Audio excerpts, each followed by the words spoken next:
So now we will see how to delete an element from a circular queue. So deletion in a circular queue.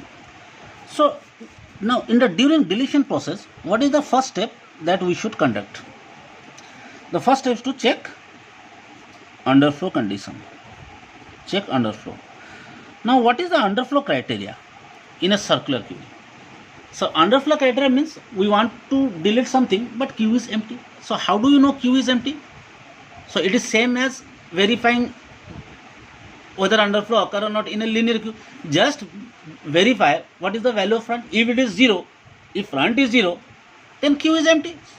Okay, as long as front is 0, the rear also would have been 0. But we will examine front because the deletion process suggests that you have to delete from the front. Okay, so check underflow means if front is equals to 0. Okay, so when front is 0, deletion will fail. Okay, otherwise go to step 2. So now in the step 2, what is required? Just whatever item present in the front, just remove it and store it keep it in a temporary variable. Okay, move queue front. So now queue means it is my array and front means the index of the front element. So move queue front in a temporary variable. Okay, now after that we should change the value of front. Now what should be the value of front? So there are a lot of criteria. Okay, listen, there might be a situation when before deletion queue contains exactly one element. This is one situation. Okay, or there might be a situation when the front points to the max, front points to the last position. Okay, but that is not the only element because there are some other element, because it is a circular. So there are some element in the rear side from the beginning. See, let me explain you. This is 1, 2, 3 and 4. Let us assume that right now the queue contains element 20, 25 and 10. So is it possible that this position is vacant? Because we know the insertion will be conducted from first, second, third, fourth and so on. See, it may happen that, okay, suppose this 10 is not available. Suppose this is the situation right now. Okay, so this one is my rear and this one is front. Now suppose one more item is inserted. So since it is a circular queue, this rear could be set as 1 and the item could be inserted. So now the data 10 comes here. Okay, so this is now rear and this is my front. Okay, now again there is another insertion has taken place. So when another insertion has taken place, 10, 30, 20 and 25. So which was the last element that is inserted? Out of these 4 elements, the last element means the element which arrives late, definitely 30. And tell me which one is the earliest element that arrives in the queue? 20, because it is at the front and it is right now rear. Okay, now if we want to remove something, which one will be removed? Definitely 20. So in this case, very simple, we just remove this one and we will increment value of front to front plus 1, so that front will become here.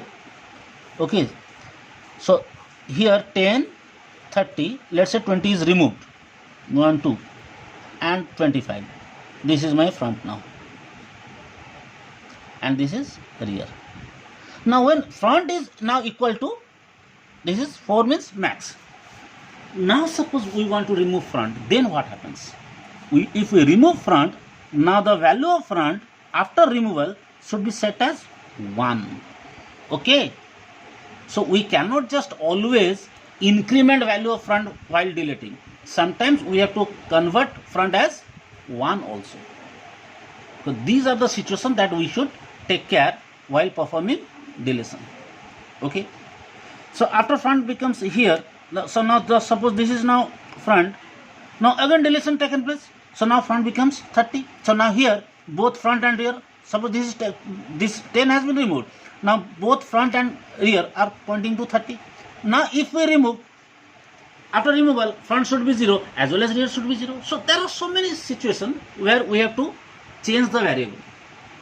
Okay. So how we can conduct these operations? You have to carefully find out. So now step 2 means move Q of front in a temporary variable. So whatever item you want to remove, you just moved it to temporary variable. Now to change the value of front, you should examine lot of things. What are the different cases when front equals to rear? So deletion has taken place. Now you realize that front is equal to rear. Then set front equal to 0, rear equal to 0. This is one situation. Suppose this is false, else. Now front and rear are not same. Okay, then you have to check if front equals to 1. If front equals to max. If this is the situation, front and rear are not same, but front is max. So when front is max, definitely rear should be less than front, because like this, front is max. Suppose 25 is present here and front is max, but Q contains already some more element. So definitely rear is somewhere around here. So in that case, you should, after deleting it, front should be set as 1. So if front is max, then set front equal to 1. Okay. Otherwise, front neither equal to rear and front neither equal to max. In any other cases, okay, we should set front equal to front plus 1. In any other case, we shall simply, while removing, we shall simply increment the value of front. Okay. So these are the scenarios to change the value of front. Fine. Now we shall conduct we will write the algorithm of deleting an element from a circular Q. Okay. So algorithm delete underscore CQ. What are the parameters needed? One is Q, then max, then we need front, and we need rear. So these are the 4 parameters we need. We don't need item over here. So we can define what are the parameter meaning. You have to define what is Q. Q means an array to represent Q, to represent the structure, represent the Q structure. Okay. Max means size of Q. Front means index of first element, and rear means index of last element. So last and first means their arrival time. Okay, here first and last not means the position where they are present, rather arrival time. So front means it points to the earliest arrived data item. Rear means the points to the data item that arrives late. Okay. Now first begin. Now we have to check for underflow. Underflow means if front equals 0, then print underflow and return, or exit, whatever you want to write, you can write. Okay. Now suppose this is false, then only we can move to this step, the next step, which is written after, which will write after if and if.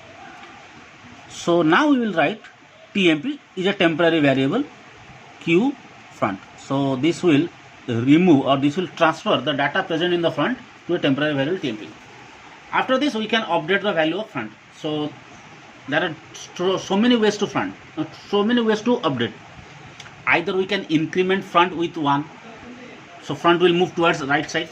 See, either we will increment from, suppose if this is front, right now this is the situation, and I want to remove 20. After removal, front will be incremented, because right now front is 3, and after removal, front should be 4.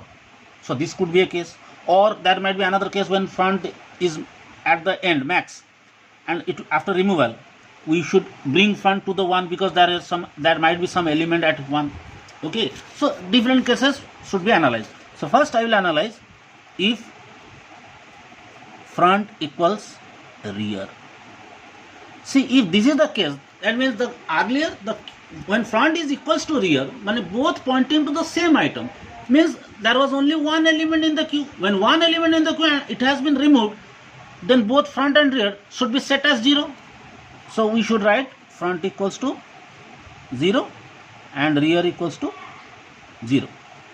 Else, if suppose front is not equal to rear, so else if. Now there are different cases. We should check front is equals to max. So queue content, now if this condition is false, that means the queue contains more than one element. Now queue contains more than one element, but value of front is max. So value of front reaches to the last index.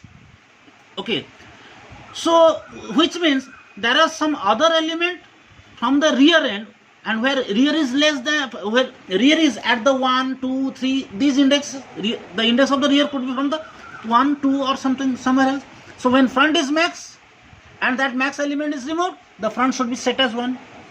So then front equals 1. Now else means in any other situation when the queue contains more than one element and front is not equal to max, so front has not reached to the last position of the array. In that case, front should be incremented by front plus 1. Okay, so this is end of if structure for this. Finally, we can write return TMP. So it will show return TMP means the data which was removed from the queue. Okay, so finally at the last step we will write N. So guys, this is what the algorithm to delete an element from a circular queue. So these are the basic operations in a circular queue. So we have conducted insertion and we have conducted deletion in a circular queue if the queue is represented as an array. Okay, so when a queue is represented as a linked list and we want to make it circular, then simply we can just create a circular linked list. Okay, so there is nothing new, so we will not discuss on that because we already know what is a circular linked list. Okay, so you can follow my circular linked list video. So ideally the benefit of making a circular queue will be achieved when it is represented using an array.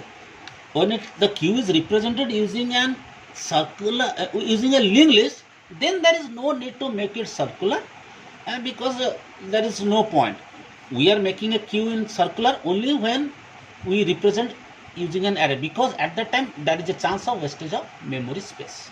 Okay, so as discussed in our first video of circular queue.